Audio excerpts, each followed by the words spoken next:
Goeiemorgen. Good morning, fellow South Africans. And, I'm on a rant here, believe me. I'm looking forward to my interview with Omar Bushman in a short while. It's Sunday night, Johannesburg time, 8 p.m. But, okay, what's the rant about? It's about the Grand Canyon. And it's not in Arizona, it's in friggin' South Africa. Because what you've now got is a tribe, which are known as the Bantu or Nguni people, who have literally tried to rewrite history and suggest that their invasion of the San and Khoi lands, which and the San and the Khoi were the original humans who lived in southern Africa. The Bantu and Nguni came from a totally different part of South Africa. And in this video that I have attached here, they're now trying to suggest that, hey, guess what? There were no borders in Africa, so, we're all part of Africa, so we could come down here, it doesn't matter. So they're rewriting the rules. What they forget is that the human species, and that includes the Caucasians, or the whites, originated in East Africa. And that is a proven fact. So you can't try and discriminate between where you came from and move to South Africa. Everybody, every single human being on the planet originated in East Africa. And you can do your own Googling and searching, and you'll see this is a fact. So if we're talking about timelines, which apparently is not relevant now, because even though the Khoi and the San were in southern Africa for many thousands of years before the Nguni and the Bantu came through the KwaZulu-Natal area to inhabit that part of Africa, they're trying to suggest that we lived on the same continent. Well, guess what, guys? The Caucasians, the Boers, the British, all those people who have arrived in the Cape Colony and moved into South Africa originated from East Africa. That is their home, was East Africa. Every single Homo sapiens in the world originated from East Africa. So throw that bloody story out the window. Now, okay, I've written a few things down here which I'll just make reference to, which are in the video that follows. It's a very, very interesting and relevant video to my live stream that's happening this Sunday night at 8 p.m. Johannesburg, where I will be talking to a lovely lady. I mean, I've spoken to a lot now on audio in the lead up to the discussion we're going to have on Sunday night. And I have an enormous amount of respect for her. She is a San. She is a genuine Bushman lady. And she fears not the whites, she fears the Bantu. And she speaks for her people. They want the Bantu out of South Africa. The Malemas and the Zumas, these violent tribes that kill each other. It's like Roman times where you had the these battles going on in these areas where people would watch, and it was shocking. The thing about the whites and the thing about the Khoi and the San is that they are peace-loving people.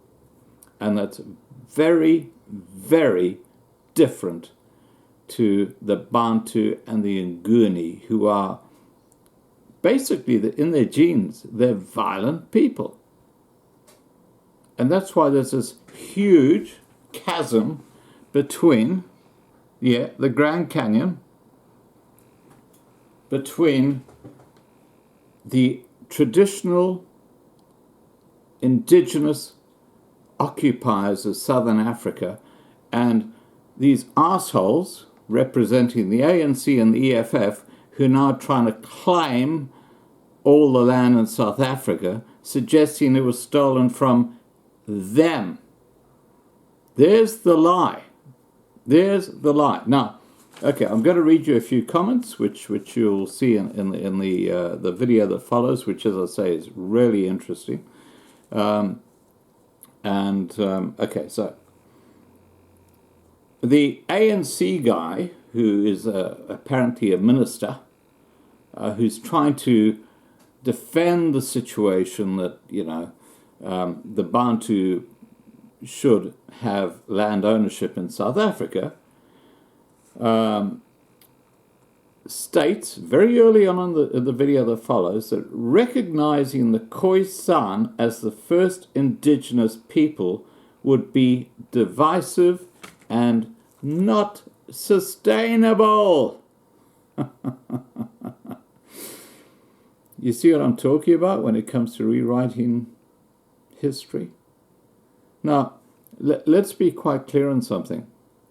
That apparently, based on all historical records that are available, the first time the Bantu and Nguni came into southern Africa and invaded KwaZulu-Natal and exterminated the San and the Khoi because they had superior weapons was in the 1400s. That's just 200 years before the whites came through the Cape and moved into areas like the Orange Free State and the Cape, and then up into what is now Gauteng. So you have a situation where you have invaders from two different areas. You have the invaders, the Nguni and the Bantus coming down from the north, from the Cameroon area, the Nigerian area, that whole central Africa area. But they were clearly moving into the lands of another group of people who do not recognize themselves as black Africans. They have absolutely no interest in being associated with the Nguni and the Bantu. And the tribes I'm talking about, who are the traditional landowners in southern Africa, are the Khoi and the San. And they used to fight, okay, but they were far more docile in their fighting. They didn't go and knock out a whole tribe. They might just go and throw an arrow into someone they didn't like. But they intermarried. There was a huge close association between the Khoi and the San. Now, the second comment I'd make here is that the comment is made that the United Nations says give these people, and we're talking about the San and the Khoi, the right to being the first citizens in South Africa, because clearly they were. Now, this is the lefty United Nations suggesting this, okay? Because this is globalization, the worst thing you would ever want in the world. But they actually recognize that the Khoi and the San are the first human inhabitants of southern Africa. And they're asking the ANC and the EFF government to recognize us. And guess what they're doing? They're refusing to do it because it challenges the whole idea of expropriating land without compensation, because their whole basis of this is that, hey, the whites kicked us off our land. It never was their land. Where you had Bantu or Nguni people in southern Africa, any part of South Africa, that the whites came in and kicked them off. Guess what? There was a prior kicking off. And that was by the Bantu and the Nguni people of the Khoi and the San people.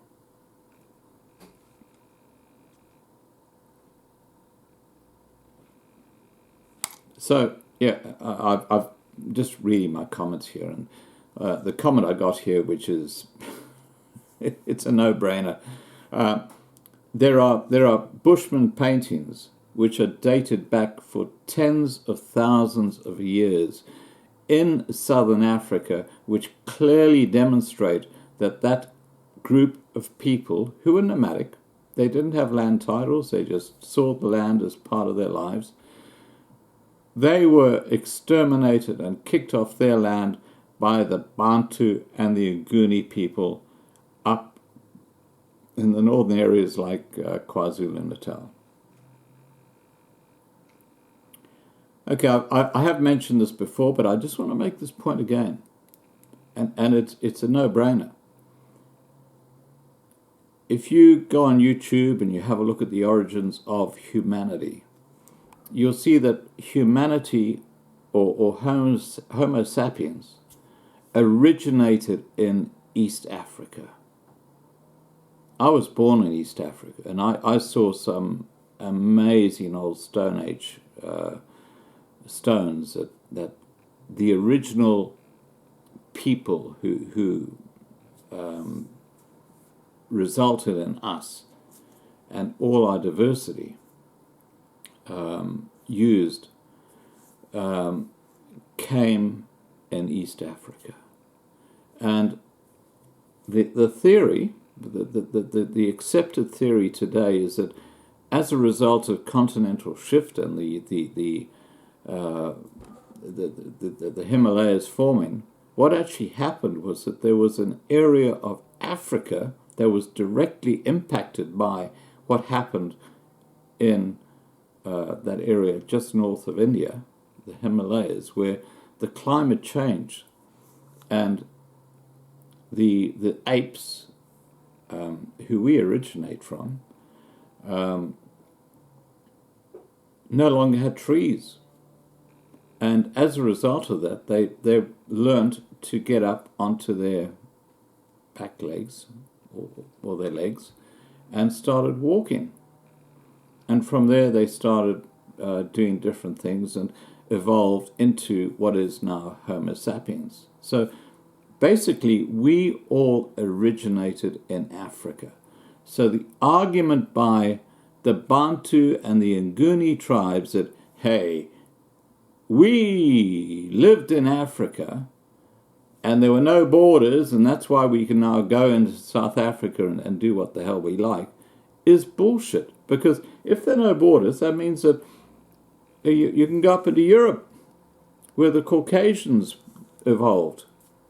And they came down to the Cape and set up their own area in the 1650s, as we know. And, you know, quite clearly, if you're going to use that argument of no borders, then the same thing should apply for the first Dutch settlers who came through and settled the Cape and the British who followed them. The original, traditional, indigenous inhabitants of South Africa were not the Nguni or the Bantu. They were the Khoi and the San. And the San were there before the Khoi. But that we're talking thousands of years, so it's really a minor point. And Okay, two closing points. The first one is that Mandela actually had Khoisan blood. You can see it from his high cheekbones, you can see it from his yellowish skin. There are a lot of pointers that show that Mandela was actually part of the Khoisan people. And he actually says this, and I have a link, and you can actually Google and find out that this is true, that Mandela is actually a Khoisan. So these friggin' Bantu, like Malema and like Zuma, have absolutely no authentic or legitimate hold over land in South Africa. And the final thing I would say before showing this video is that the San and the Khoi distrust and actually have absolutely no respect for the Nguni and the Bantu people. They have far more faith in the white people of South Africa. Now, consider that. This Sunday I'll be talking to Omar Bushman, where we'll be talking about a whole lot of stuff, and she speaks from the San perspective. And in the video, you will see that she says that the San people totally fear the Bantu and the Nguni. And they are the traditional landowners. So for an invader like these Bantu and Nguni who came in from the north to come into South Africa and I'll say, hey, the whites kicked us off our land, they stole it from us, is bullshit. Now, please remember to subscribe.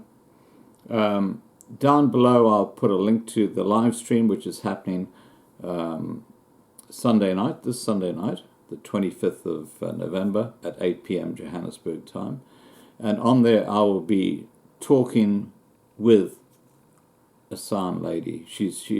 Her English is excellent, and she's a very, very intelligent lady. She talks very, very well, and she'll put a point across very well. But you'll understand how the mainstream media have totally misrepresented what is going on in South Africa, and how the politics involving parties like the ANC, the EFF, and the BLF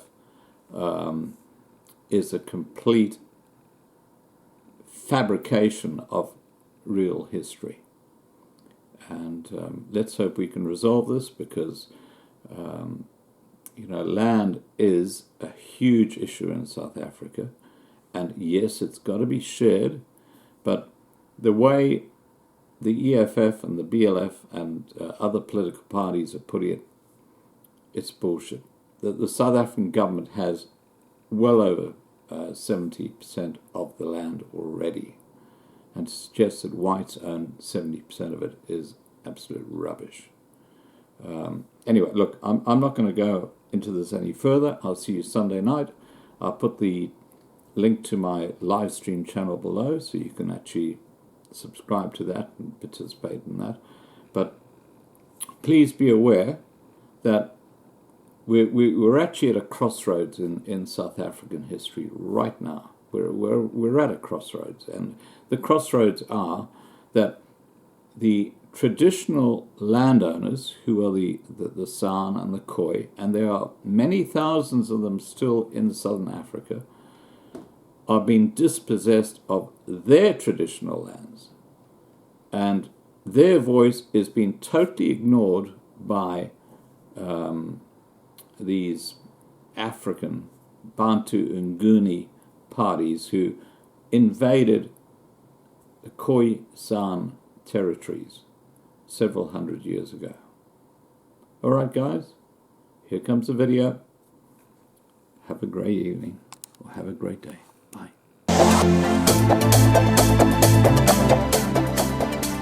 Will the colored question ever be resolved in South Africa? Should the Khoisan people be declared the first nation of South Africa? Does the Constitution fully protect the rights of the Khoisan people? Is the traditional and Khoisan leadership bill likely to resolve the Khoisan leadership question? What time is it? It's question time.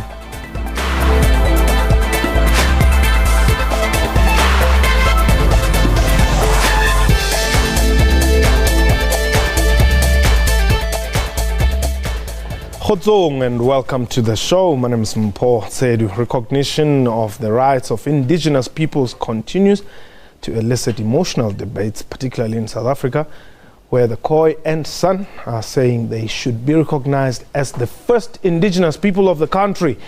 In his State of the Nation address in 2012, President Jacob Zuma said, and I quote, "It is important to remember that the Khoisan people were the most brutalized by the colonialists who tried to make them extinct and undermine their language and identity. As a free and democratic South Africa today, we cannot ignore to correct the past." Close quote. For its part, Cooperative Governance and Traditional Affairs says recognizing the Khoisan as the first nation would create divisions in the country and would not be sustainable. But how significant is the traditional and Khoisan leadership bill? We are live, therefore you can call us and air your views. The numbers to dial 011-714-6842 or our Twitter handle at QuestionTime24. My guest today, Obed Bapela, is the Deputy Minister of the Department of Cooperative Governance and Traditional Affairs, rather called COGTA, that's the best way to describe it. And John van Rooyen is the Chairperson of the Gauteng Khoi and San Council. And we are taking your calls on the numbers. Well, I read a different number from the one that's on screen. I don't know which one we're using. But yeah, just keep both. Meanwhile, tweet us at QuestionTime24. Gentlemen, let me welcome you to the show. What is a colored? Good evening, Mpho, and good evening to your viewers. Thank you for the opportunity. Initially, as the Khoi and San people, we were pushing the line to say that Khoi and San are the indigenous people, and that's the only kind of people that we are. But then later on, we had quite a number of people that started saying they are not Khoi and they are not San, and they are colored. And some of them even changed and called it K-U-L-L-I-D, colored or colored, you know. And we said, no, it can't be true, because you are the descendants of the Khoi and the San, the first indigenous people of South Africa and Southern Africa. And these people were saying, no, they know where they come from. They're a mixture of either a white man and an African mother, or vice versa. And that's the reason why they labeled colored, and that's why they want colored. But the terminology, the term colored, is the same as the K word, for argument's sake, and I'm going to be honest about it. So how the K word was used and how it developed, because the apartheid government classified the group, they got rid of our indigenous names like Griqua, Nama, Korana, Hesekwa, Otekwa, Kwe, and Kung, etc. And then they say these people are a group of people that come from the two different groups, white and African, and therefore they are called colored. And that then came into the population register, and then that's how we've been known to be called colored. And we want the term and the terminology and the word colored to disappear from the face of the earth. The same word, the same way as the K word, it must disappear because it's discriminatory. But what if there are people who are comfortable being called colored in Eldos or in Regis or Westbury? Yeah. Well, we are saying they have a right. They have a constitutional right to be called colored. But from the Khoi and San point of view, we are saying we don't want to be called colored. Okay. We want to be called Kung or Kwe or Nama or Griqua. That's what we want to be called. Deputy Minister, I know it's rhetorical to some extent, but does government recognize that there's a people in South Africa called colored? That's before we get into the Khoi and the San. Well, the word was used loosely, I must say, during liberation struggle and post-liberation struggle. And but later, because of the debates, the discussions with the Khoisan, Yeah. they are now beginning to say to us, look here, we're not what we were classified to be. They wanted us no longer to appear or be visible in South Africa, because remember, they were the first to see the colonizers. Yes. They were the first that had to go through genocide. Yes. They were killed and so forth. And some of them had to flee to Eastern Cape, and others fled to the Free State and then Northern Cape, simply because of the killings, and then smallpox was also spread amongst them, so that they are just vanished and incomplete. And the wives that they have captured, the colonizers, after giving birth, then they will then kill the mother, so that the child grows without any identity. So therefore it was a cultural destruction and then a nation destruction of some sort. So the confusion therefore is understood by those who says they want to remain colored, because their identity was lost completely from origin. Okay. But fortunately, quite a number of them, when they were running, they survived. And here they are now coming back with the history to say, when we were recognizing all national indigenous groups in South Africa, we then left them out because they were classified as colors and we didn't understand and know what is what. And every trace of anything was destroyed. So it's only now that evidence is now emerging and is coming. Hence the bill before Parliament, hence the admittance to the United Nations that we do indeed have the Khoisans and they are not yet recognized in South Africa. The effort, therefore, is then to have all indigenous groups recognized. There are 10 of them, from Amazulu, Basotho, Batswana, Mavenda, up to the Khoisans. Mudisa, you are in Kwakwa. Ndadi. O phetse Ndere phela ndadi o phela jwa. ke a phela re teng Na. ntate Tsedu wa tseba nna ntho ya hore motho Khoisan le manakho a bitse makhalati ha ke dumelle re Tsedu O ba neng ndadi wa ka? hobane ke bona batho ba pele ba tlamehile ba fuwe mobu before rona re ka fuwa mobu. Ndadi. Ya ntate Tsedu ke bona ka re ba kgethollo hobane ke setjhabanyana se senyane. All right. Ntate Tsedu ke a leboha. Ndadi Mudisa gule bule ngwaneso. Thank you. That's Mudisa there calling us from Kwakwa, saying, well, he believes that actually the Khoi and the San people are being discriminated against. In fact, they were supposed to be number one on the line when it is time for land redistribution. Now, Deputy Minister, they are saying they want to be the first citizens. Now you are saying, guys, no, not first citizens. Let's talk. Let's try something else. Why? Is it because there's only 10,000 of them? It's not about the number. Yeah. It's a historical fact. South Africa was just one geographic space. Yeah. For many, many years. I don't know when human beings existed. Yeah. And these human beings traversed up and down, looking for opportunities where there was a better land, water and everything. Yes. When drought hits, they migrate. Yeah. For example, if it was then that time, a lot of people who might have lived in Cape Town until 2 days ago, they will have migrated to another opportunity where they will get water and so forth. So people have been moving up and down in Africa. But obviously, the majority of us, the darker skin, we are obviously originating somewhere in the central, and we started spreading around.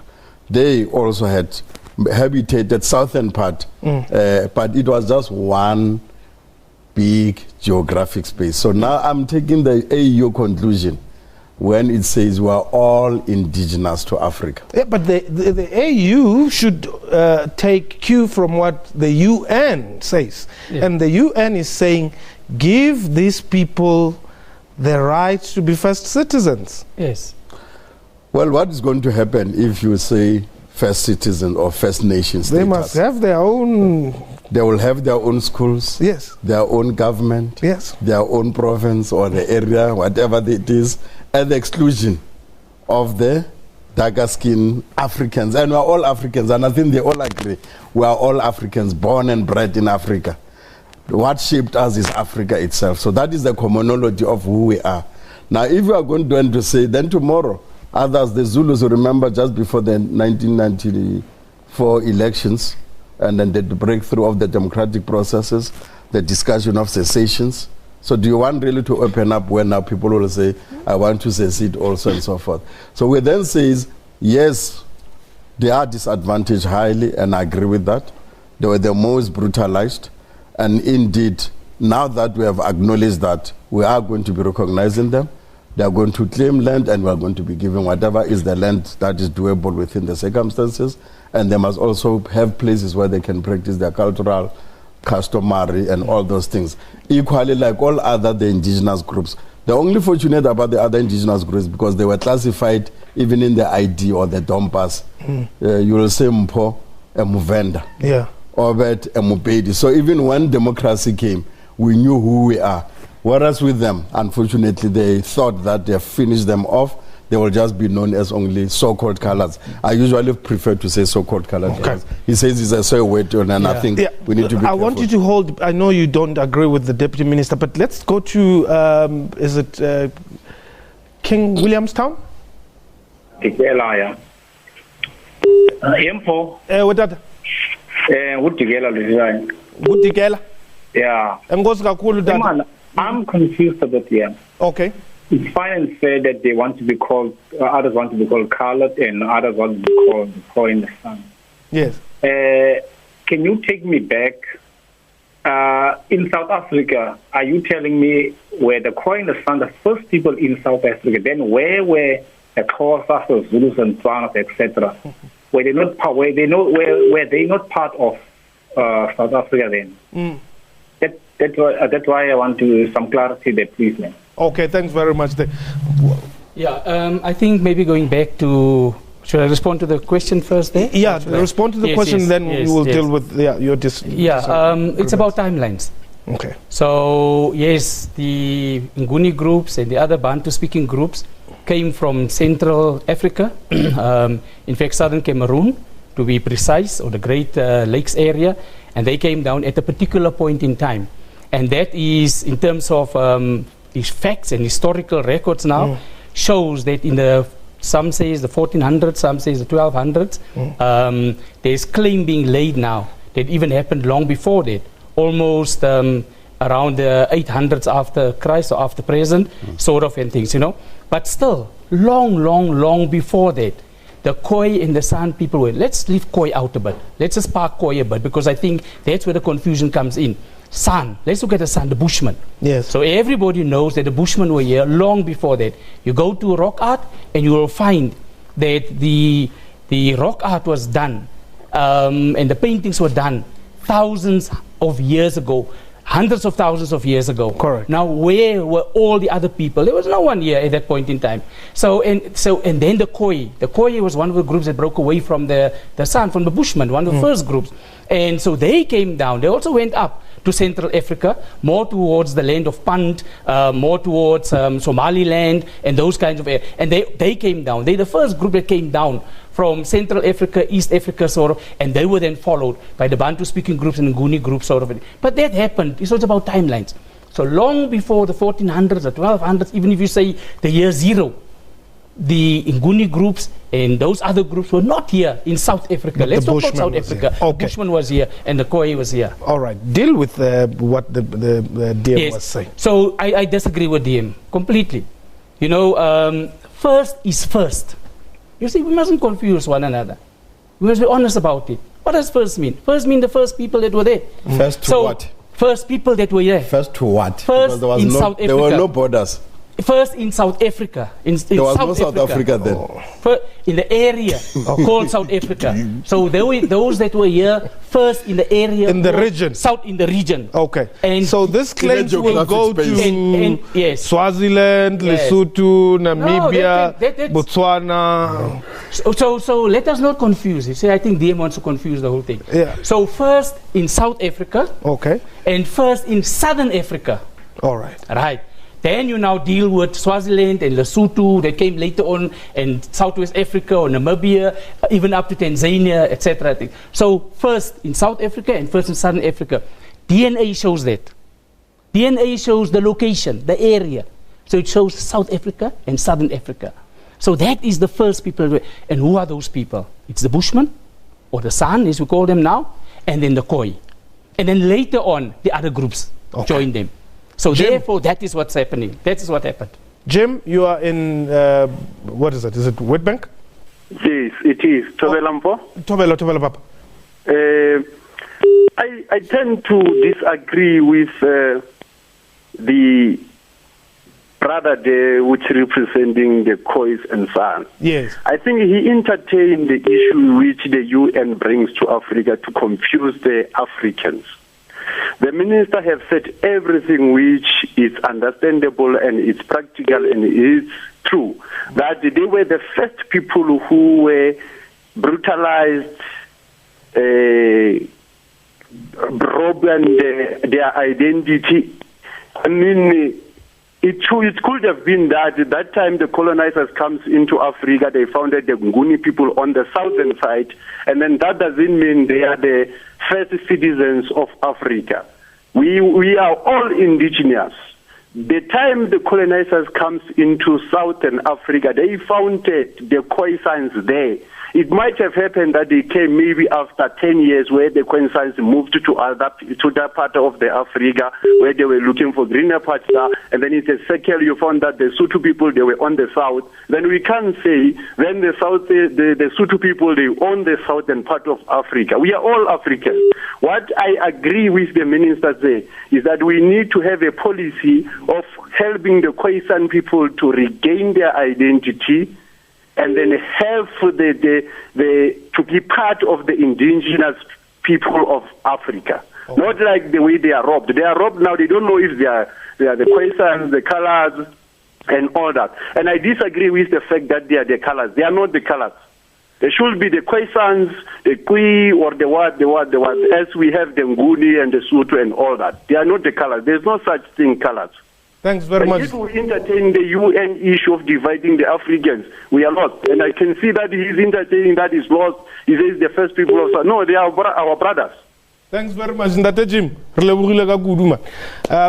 That was Jim calling us from Witbank. A reminder that indeed you can call us on the numbers that will be on your screen. We're taking a quick break. When we return, we'll continue the discussion and we'll be taking your calls. Please don't go away. Back, you're still watching Question Time. Our guest today, Obed Bapela, is the Deputy Minister of Kokta. That's the safest way to put it.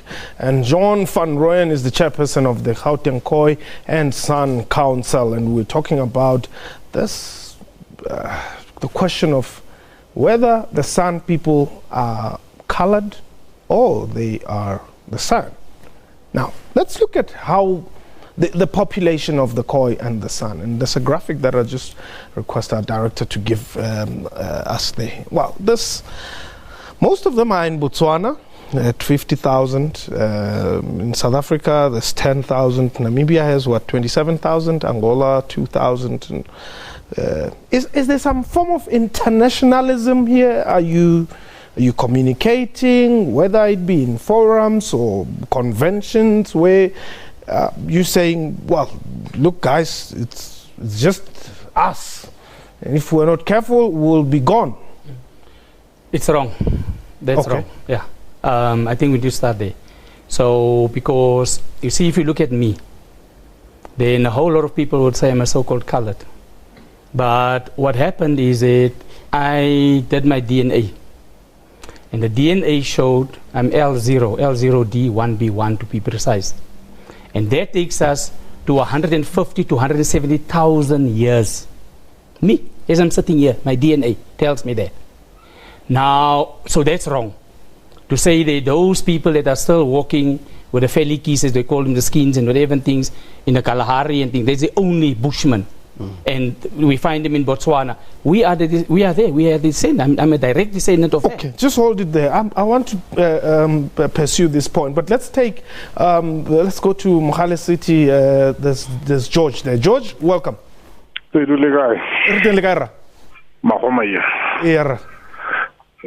us look at the seal of the Republic. Yes. and its motto and what it entails. Its motto and what it entails and in what language it's written. Yes. I'm not sure as whether it's the Khoi or the San, but it encompasses both. Yes. The motto in broader sense speaks about national unity, In our dialogue. healing, reconciliation, and many other facts upon which our constitution is premised. Yes. Now, if you look at the seal itself, it speaks about land. You interpret the seal, even before you could go to the motto. It encompasses all South Africans on the basis that South Africa shall belong to those who live in it. It doesn't even say black or white, to the exclusion of other people. What we need to do, based on the motto and the constitution, we need to develop a program that will ensure that all South Africans, across the racial divide and based on the legacies that we need to address, make sure that we are one nation based on a national democratic society based on freedom and justice. Freedom and justice will deal with questions of land, which the Constitution deals with, question of access to justice, question of recognition of minorities and everybody who is a citizen of this particular country. We don't have to be narrow and say other people are excluded. Look at the cultural rights institutions, look at the Bill of Rights, and say, how do we play a role collectively to make sure that the Constitution as a living document addresses all these particular issues wherein there's a lacuna or maybe a suspicion that government is not doing enough to address those. George. My other point, that is it. Right. In South Africa, we don't need interest groups. We don't need interest groups in South Africa. We need a national collective. George, thank you very much for that point. I think we've noted your point. Is there a way, after listening to what George says, which is factual, is there a way where you are feeling at home, and if you are not satisfied, that you would explore using all the methods and avenues that are availed to every citizen in this country and even internationally to try and make sure that your rights and interests are taken care of? We are the people. Well, you can use first. I mean, yeah, the first people. We are the people that's been saying that we want to build the rainbow nation, the true rainbow nation, and it's us. We are the ones that can do that, because being the first indigenous people of South Africa, and everybody else found us here, so it is incumbent upon us to give effect to that. We are embracing all other groups. We know amongst the Khoisan people, a whole lot of them, their DNA shows that they are in fact descendants of the Khoi and the San. Tata Madiba, may his soul rest in peace. His DNA is L0D. What did I tell you? What's my DNA? Yeah, L0D, from the mitochondrial DNA. So Mandela he's a Khoi. Okay. So your first black president of this country was a Khoisan, was a Bushman, whatever. So therefore, we are saying we can bring that together. In the person spoke about the coat of arms. Yeah. The coat of arms means, literally, in the Khoisan language or Bushman language, it means people who are different come together. Okay. And that is what we want to do, and we will drive that process. Unfortunately, we've run out of time. Dear, yeah, we have run out of time. But I guess these people are safe in South Africa. They are very safe. Okay. And we are definitely going to recognize them. Okay. I look forward to working with DM and the department. That was question time for today. A big thank you to my guests and to you for watching the show. From me and the entire crew, have yourself a wonderful time. Khotso.